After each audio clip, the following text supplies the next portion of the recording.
የጡቴ የወተት መጠን ለልጄ በቅቶታል ወይስ አልበቃውም? ካልበቃውስ ምን አይነት የጣሳ ወተት ልጠቀም? የላም ወተት መጠቀም ይቻላል ወይስ አይቻልም? ይህ የብዙ እናቶች በጣም አስጨናቂ ጥያቄ ነው። አንድ እናት ጡት ስታጠባ በአግባቡ ከተመገበች ከግማሽ ሊትር እስከ 1 ሊትር ማምረት እንደምትችል ከዚህ በፊት አንድ ሌላ ቪዲዮ ሰርቼላችሁ ነበረ። እንዲሁም የጡት ወተት መጠን መጨመር የሚቻሉ ብዙ ዘዴዎች አሉ። ሆኖም ግን በትክክል አንድ እናት የምታጠባው ነገር ለልጇ በቅቷታል ወይ ማወቅ የምንችልበት 5 ዘዴዎች አሉ። እነዚህ ዘዴዎች ዛሬ እነግራችኋለሁ። እስከ መጨረሻው ይህ ቪዲዮ ተመልከቱ። ሰላም ጤና ይስጥልን። ዶክተር ፋሲል ነኝ፣ የህፃናት ስፔሻሊስት ሐኪም ከብሩክ ኪድስ ልዩ የህፃናትና ታዳጊዎች ክሊኒክ። ብዙ እናቶች የሚጠይቁ ጥያቄ ምንድነው? የጡቴ ወተት መጠን ትንሽ ነው፣ ሳልቦ በጣም ትንሽ ነው የሚወጣው፣ ለልጄ እየበቃው አይደለም እያሉ ይጠይቁኛል። ታዲያ ይሄ ነገር እንዴት መፍታት እንችላለን? በትክክል ማወቅ የምንችልበት ወደ 5 ክራይቴሪያዎች አሉ። አንድ ልጅ በትክክል የጡት ወተት ካገኘ ራሱን የሚያሳዩ ምልክቶች አሉ፣ ካላገኘ ደግሞ የሚያሳዩ ምልክት አለ። ታዲያ እነዚህ ምልክቶች ምንድን ናቸው? እነዚህ መሰረታዊ ናቸው። ሁሉም የሚያጠቡ እናቶች ማወቅ ስላለባቸው ይህ ቪዲዮ ለብዙዎች እንዲደርስ ላይክ፣ ሼር፣ ኮሜንት አድርጉ። ጥያቄ ካላችሁ ኮሜንት ሴክሽን ላይ አስፍሩልን። እንዲሁም ይህ ቪዲዮ እስከ መጨረሻው ተመልከቱ። ሌላው በዛሬ ቪዲዮ የምነግራችሁ ነገር ደግሞ የእናት ጡት ወተት ማለብን ይቻላል። ከታለበ በኋላስ ምን ያህል ሰዓት መቀመጥ ይችላል? ለምሳሌ በኖርማል ሩም ቴምፕሬቸር ምን ያህል ሰዓት ይቀመጣል? ፍሪጅ ውስጥ ምን ያህል ሰዓት ይቀመጣል? ፍሪጅ ከተደረገ ወይም በረዶ ከሰራ ደግሞ እስከ ምን ያህል ጊዜ መጠቀም ይቻላል የሚለውንም በዛሬ ቪዲዮ ነግራችኋለሁ። አንድ ልጅ በትክክል የእናት ጡት ወተት መጠን እያገኘ ከሆነና በደንብ ከበቃው በእጁ ማወቅ ይቻላል። የመጀመሪያው ክራይቴሪያ እጁን ተመልከቱ። በጣም የራበው ልጅ እጁ ሁልጊዜ ጭምቅ አድርጎ ነው የሚያሳየው። በምስሉ ላይ እንደምትመለከቱት ሲያለቅሱም ወይም ሲናደዱ ወይም ሲደባቸው እጃቸው ጭምቅ ያለ ሲሆን፣ ልክ ሲጠግቡ ደግሞ ሪላክስ ያደርጋል።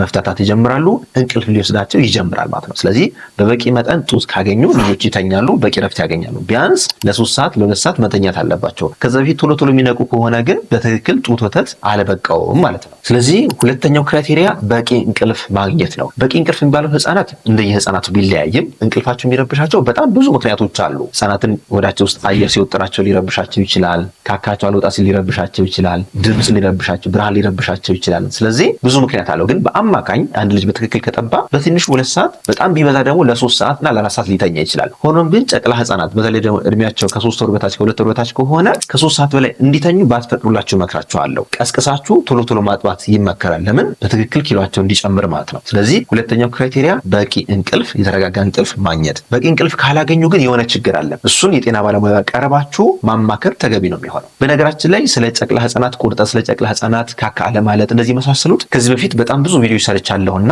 ወደኋላ ተመልሳችሁ ማየት ትችላላችሁ። እነዛ ቪዲዮዎች ማግኘት ከፈለጋችሁ መጀመሪያ ከታች ያለው ብሩክ ኪድስ የሚለውን ክሊክ አድርጉት። ከዛ ቀጥሎ ደግሞ ቪዲዮስ የሚለውን ክሊክ ስታደርጉ ከዚህ በፊት ከ200 በላይ የተሰሩ ቪዲዮዎች አሉ። እነሱን መመልከት ትችላላችሁ። ሶስተኛው አንድ ልጅ በትክክል የጡት ወተት ማግኘቱን የምናውቅበት ክራይቴሪያ ደግሞ በትክክል ኪሎ እየጨመረ ከሄደ። ህፃናት በአማካኝ ኪሎአቸው ሲወለዱ ከ2.5 እስከ 4 ነው። ይህ አማካኝ የምንለው የወሊድ ክብደት ሲሆን አንድ ህፃን ልጅ በትክክል የጡት ወተት ካገኘ ልክ ከ4 ወር እስከ 5 ወር ባለው ጊዜ የተወለደበትን ኪሎ እጥፍ ያድጋል። ያ ማለት 3 ኪሎ የነበረው ልጅ 6 ኪሎ ይሆናል። 2 ኪሎ የነበረው ልጅ 4 ኪሎ ይሆናል።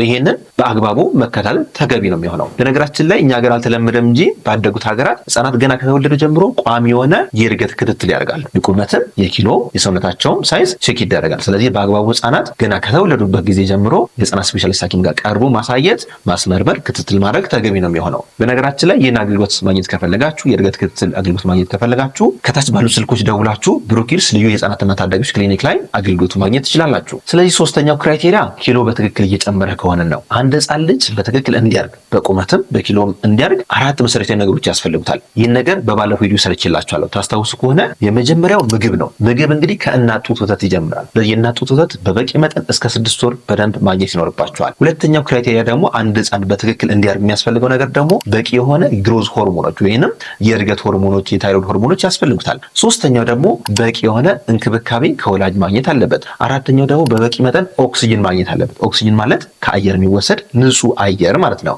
ይህን ሰውነታችን በደንብ እስካገኘ ድረስ የህፃናት ኪሎ እየፋፋ ይሄዳል ማለት ነው። ስለዚህ ሶስተኛው ክራይቴሪያችን ኪሎ መጨመር ነው። አንድ ጨቅላ ህፃን በመጀመሪያዎቹ 3 ወራት በአማካኝ 30 ግራም በቀን እየጨመረ ነው የሚሄደው። በአማካኝ ሁሉም ህፃናት አላልኩኝም።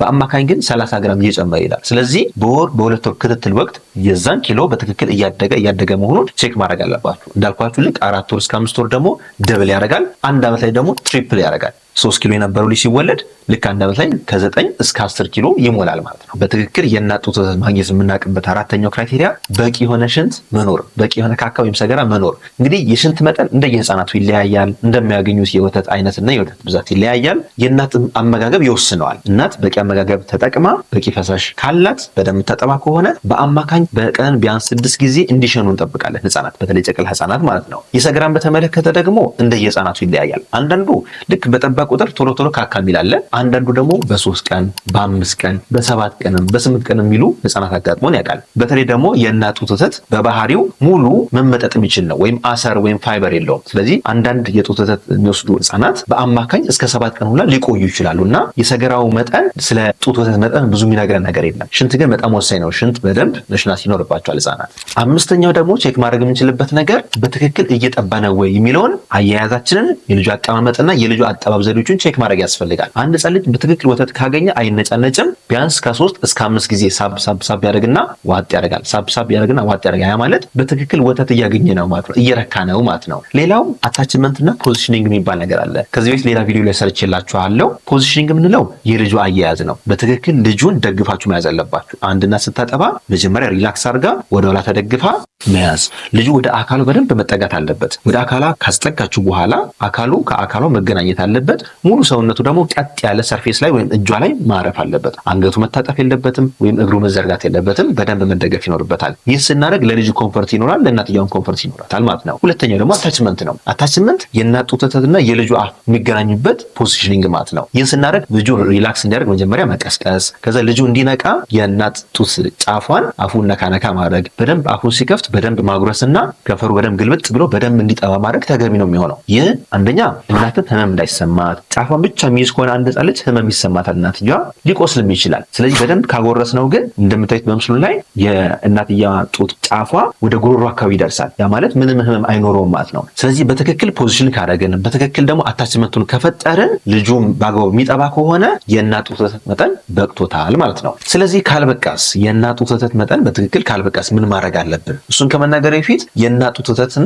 የሚቀንሱ 5 መሰረታዊ ነገሮች አሉ። እነሱ ልንገራችሁ። የመጀመሪያው የእናትየዋ ጭንቀት ካለ፣ ሳይኮሎጂካል ዲስተርባንስ ወይንም ደግሞ ዲፕሬሽኖች ካሉ፣ ፖስትፓርተም ብሉ የሚባል ነገር አለ፣ ከወሊድ በኋላ ጭንቀቶች ካሉ፣ እነዚህ በትክክል የጡት ወተትን ሊቀንሱ ይችላሉ። ለምን? ላብ ሆርሞን የሚባለው ኦክሲቶሲን በትክክል እንዳይመረትና የእናት ጡት ወተት እንዳያመርት ሊከለክል ይችላል። ሁለተኛው ምክንያት ደግሞ አካላዊ ህመሞች ካሏት፣ ለምሳሌ በኦፕራሲዮን ወለደች ከሆነ ሲዜሪያን ሴክሽን የራሱ ህመም አለው። ያ ህመም ሁሌ ፊልም የምታደርገው ከሆነ በህመም ማስታገሻ ካልተቆጣጠረችውና ቶሎ ካለነ ስትረስ ስለሆነ የስትረስ ሆርሞኖችን ይጨምራል። ይህ ደግሞ የእናት ጡት ወተት በትክክል እንዳይመረት ይገድባል። ሶስተኛው ችግር ደግሞ እናት በበቂ መጠን ፈሳሽ ምግብ የማትወስድ ከሆነ የጡት ወተት ነው ላይበቃት ይችላል። አራተኛውና ብዙ እናቶች የሚሳሳቱት ነገር ደግሞ ልጇን ቶሎ አለማጥባት፣ ቶሎ አለማለብ። በነገራችን ላይ ጡት የራሱን ፊዚዮሎጂ አለው። ቶሎ የሚጠባ ከሆነ ቶሎ የሚያመርተው በደም ሲጠባ ነው። በደም ካልጠባው ልጁ ፕሮዳክሽኑ እየቀነሰ ይመጣል። ለምሳሌ እንደ አማራጭ ጎን ለጎን የጣሳ ወተት የምንሰጠው ከሆነ ልጁ የሚያዘነብለው ወደ ጣሳ ወተት እንጂ ወደ ጡት ወተት አይሆንም። የዛኔ ምን ይፈጠራል መስላችሁ? ጡት የሚያስበው አይ በቃ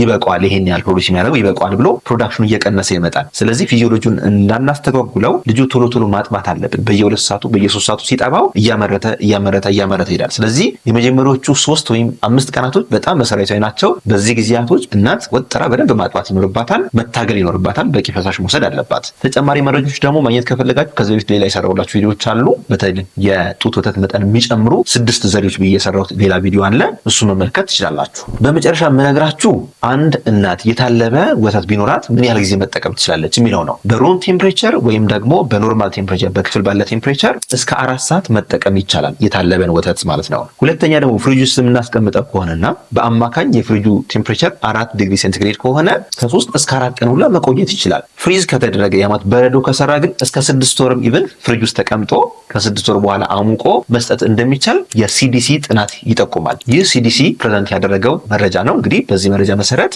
መጠቀም ትችላላችሁ። ጡታችሁ በደንብ ማያመርት ከሆነ ማለብ እንደ አንድ አማራጭ መጠቀም ትችላላችሁ ማለት ነው። አልቦ ማስቀመጥ ይቻላል። ስለዚህ የአንድ ልጅ በትክክል ወተት ካላገኘ ግን የመጨረሻ አማራጫችን ከሆነ ግን የጣሳ ወተት መጠቀም ይቻላል። የላም ወተት ግን በፍጹም ከ1 ዓመት በታች አይመከርም። በጣም ከአቅማችን በላይ ካልሆነ በስተቀር የላም ወተት በጭራሽ አንመክርም። የትኛው የጣሳ ወተት እንጠቀም የሚለው የብዙዎች ጥያቄ ነው። ይህንን አልነግራችሁም። እናንተው ራሳችሁ ለልጃችሁ የተመቸውን የጣሳ ወተት ቼክ አድርጋችሁ ሞክራችሁ መወሰን ትችላላችሁ እንጂ ይሄኛው ብራንድ ከዚህኛው ብራንድ በተለየ ሁኔታ ለልጁ ይጠቅማል የሚል የተለየ ብራንድ ሪኮሜንዴሽን የለኝም። ለልጁ የተመቸው አንድ የጣሳ ወተት መምረጥ ትችላላችሁ። ሆኖም ግን ሁሌ የምናስተምረው የእናት ጡት ወተት ቤስት የሚባል ምግብ ነውና እባካችሁ ከጣሳ ወተት ይልቅ የእናት ጡት ወተት ላይ ፎከስ ብታደርጉ ትኩረት ብታደርጉ እመክራችኋለሁ። ስለዚህ የጣሳ ወተት ፕሪፈረንስ የለንም ማለት ነው። እንግዲህ ለዛሬ ያለኝ መረጃ ይህን ይመስላል። ጥያቄ ካላችሁ ኮሜንት ላይ አስፍሩልን። በተቻለ መጠን ለሁሉም ጥያቄ መልስ ለመስጠት እንሞክራለን። ዶክተር ፋሲል ነኝ፣ የህፃናት ስፔሻሊስት ሐኪም። መልካም ጊዜ